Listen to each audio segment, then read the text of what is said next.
Donc, je suis le docteur Amadou Djibril Ba, spécialiste en santé communautaire.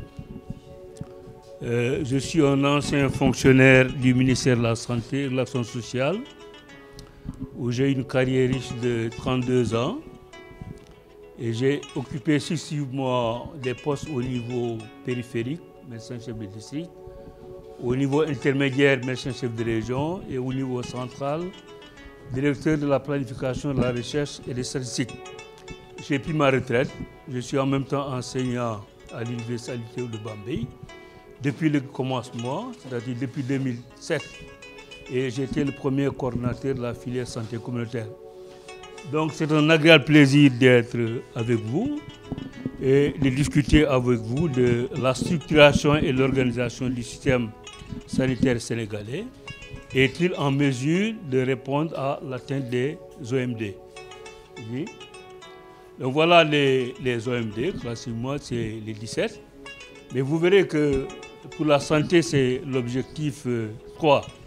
Mais en réalité, la santé traverse de long en large tous ces 17 objectifs. Slide. C'est pour cela que j'ai mis la santé, allez-y, comme une variable dépendante qui est liée à tout et qui fait que la santé traverse vraiment tous les OMD, tous les ODD. Donc vous voyez, l'ODD santé spécifiquement, c'est de permettre à tous de vivre en bonne santé et de promouvoir le bien-être de tous. Donc voilà les cibles qui sont déclinées, on passe rapidement. Allez-y. Et je vais surtout m'attarder sur la cible 3.8, de faire en sorte que chacun bénéficie d'une couverture sanitaire universelle, comprenant une protection contre les risques financiers en donnant accès à des services de santé de qualité. Pourquoi je l'ai mis en rouge, vous le comprendrez bientôt, c'est dans le cadre de la couverture sanitaire universelle qu'au Sénégal, on a pris sous le nom d'acronyme couverture maladie universelle. Slide, allez-y. Donc, si on vient à la notion du système de santé, la notion du système de santé c'est défini par rapport à l'OMS et inclut toutes les activités dont le but principal est de promouvoir, de restaurer et de maintenir la santé. Slide. Mais de manière globale, nous noterons que le système de santé réunit toutes les organisations, institutions et ressources qui interviennent en matière de santé et qui fournissent des soins formels et des soins informels, ainsi que d'autres services comme la recherche. Et en outre, un système de santé comporte des politiques et des règlements, ainsi que des services connexes. Allez-y. Donc les trois grands objectifs, c'est de préserver ou d'améliorer la santé des populations, de fournir des services qui répondent aux attentes légitimes du public, et de veiller à ce que tous les ménages aient accès à leur juste part des services publics et qu'ils soient protégés aussi bien les uns que les autres contre les risques financiers. Allez-y rapidement. Donc les fonctions essentielles du système de santé, elles sont au nombre de 4.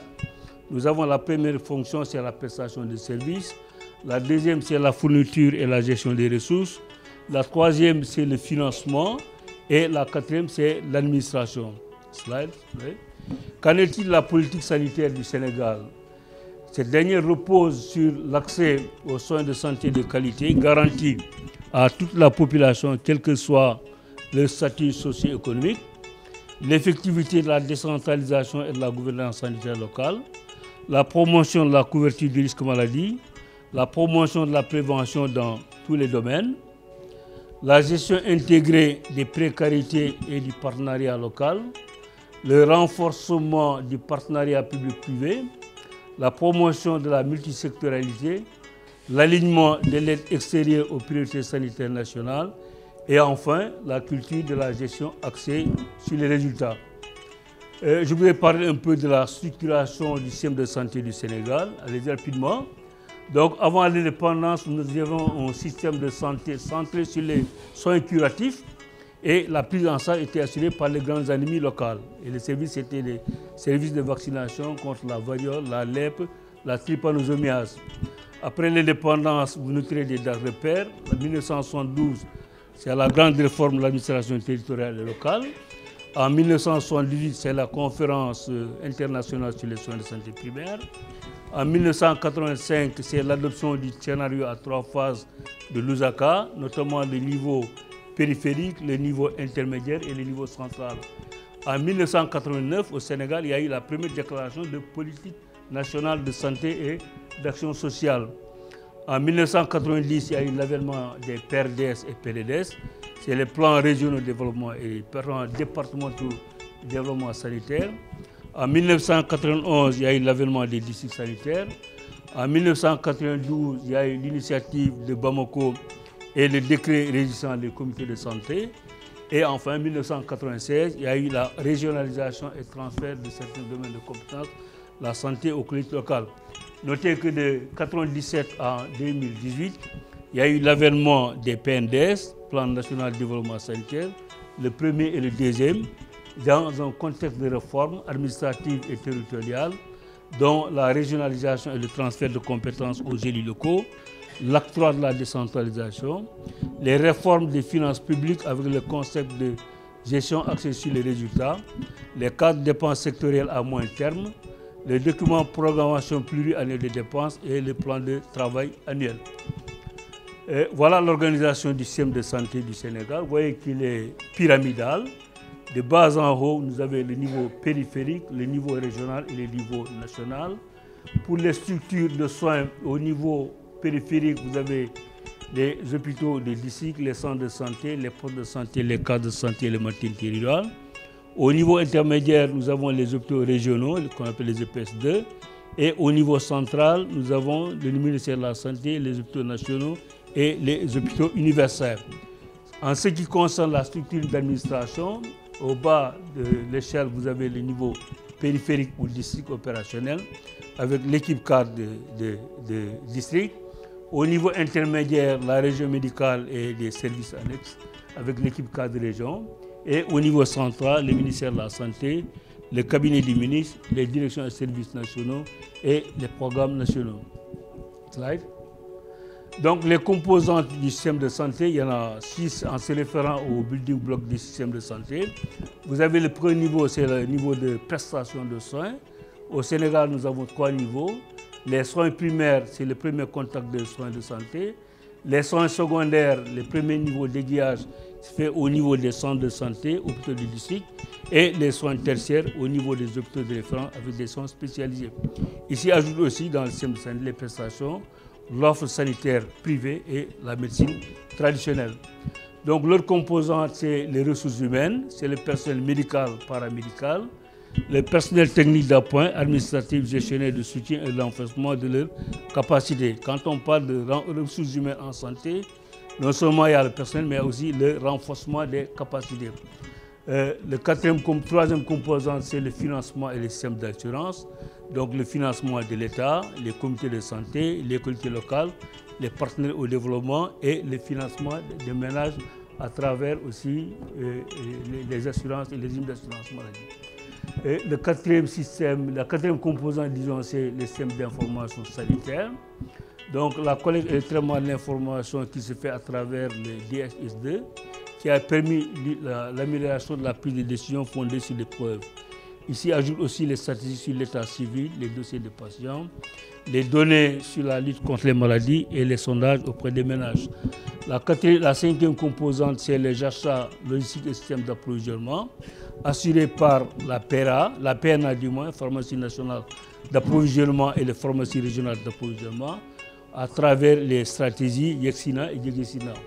La dernière composante, c'est la recherche sur les systèmes de santé. Donc, on a vu que les capacités de recherche sont améliorées au niveau du système de santé par le biais de la recherche opérationnelle qui a permis de cerner certaines faiblesses du système de santé et de les corriger. Maintenant, par rapport à la question qui nous est posée, est-ce que cette structuration du système de santé permettrait d'atteindre les ODD? Donc, les forces à travers le système de santé, d'après notre synthèse, ce qu'on retient, c'est qu'il y a des options stratégiques qui sont clairement définies par le gouvernement, notamment en matière de soins de santé primaire, la prise en charge d'importantes initiatives en direction des groupes vulnérables tels que les femmes enceintes, la gratuité des césariennes, le plan Sésame, etc. et la mise en place d'organes de coordination avec les autres secteurs avec un dispositif de suivi de la politique économique.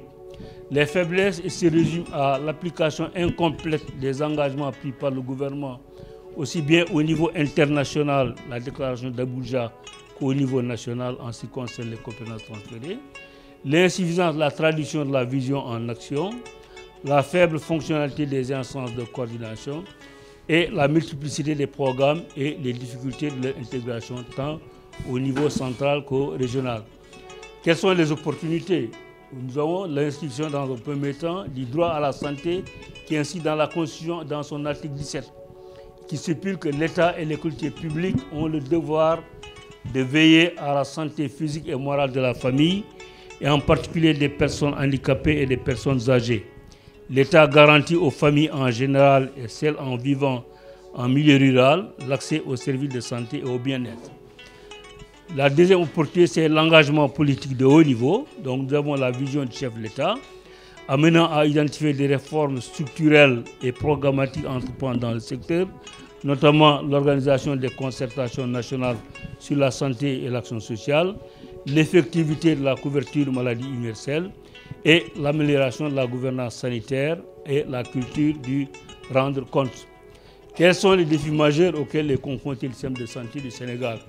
Le premier défi, c'est le renforcement de l'offre, la solvabilité de la demande, la démocratisation de l'accès aux soins et la protection des groupes vulnérables et le renforcement de leur autonomie. D'autres défis aussi, c'est le développement des mécanismes solidaires de financement de la demande, la promotion de la culture de la performance et de la redevabilité et enfin la promotion de la multistructuralité. À travers ces défis, quels sont les problèmes majeurs qu'on a eu à identifier et qui sont en cours? C'est l'insuffisance de la planification et de sa mise en œuvre, l'insuffisance de coordination du ministère dans ses relations avec les partenaires, l'allocation et la gestion des ressources financières non axées sur les résultats, le non-respect de la réglementation des normes et des procédures, le déficit en ressources humaines de qualité et leur inégale répartition, la faiblesse du plateau technique des structures de référence, la faiblesse dans la prise en charge des urgences, l'insuffisance du financement alloué au secteur et l'importante charge supportée par les usagers. La performance du système d'information sanitaire et sociale, la participation des communautés déviées de leurs objectifs et enfin un contrôle citoyen faible et un manque de transparence dans les activités de santé et d'action sociale. Ce n'est pas un tableau sombre. Au vu de ces constats, est-il permis d'espérer que la structuration et l'organisation du système de santé du Sénégal permettront-ils d'atteindre les ODD? Nous dirons que l'espoir est certes permis, eu égard aux correctifs qui ont concours de mise, aux correctifs apportés et à la mise aussi en œuvre des recommandations issues des concertations nationales sur la santé et l'action sociale. Et les raisons qui militent en sa faveur se résument à une volonté politique affirmée, je l'avais dit. L'accès des populations aux soins de santé de qualité a été une préoccupation constante des pouvoirs publics et le demeure encore actuellement. La prise en charge de la santé est aujourd'hui un engagement politique fort réaffirmé par le chef de l'État. La couverture maladie universelle a été hissée au rang des priorités. Les balises menant à la route du succès ont été posées et il est nécessaire de mener des actions concrètes pour y parvenir. Et ces actions passent par le renforcement de l'accès aux soins de santé de qualité, la synergie dans les interventions des différents acteurs, la transparence dans la gestion, la responsabilité et la redevabilité envers les résultats et enfin la collaboration multisectorielle. Mesdames, Messieurs, je vous remercie de votre aimable attention.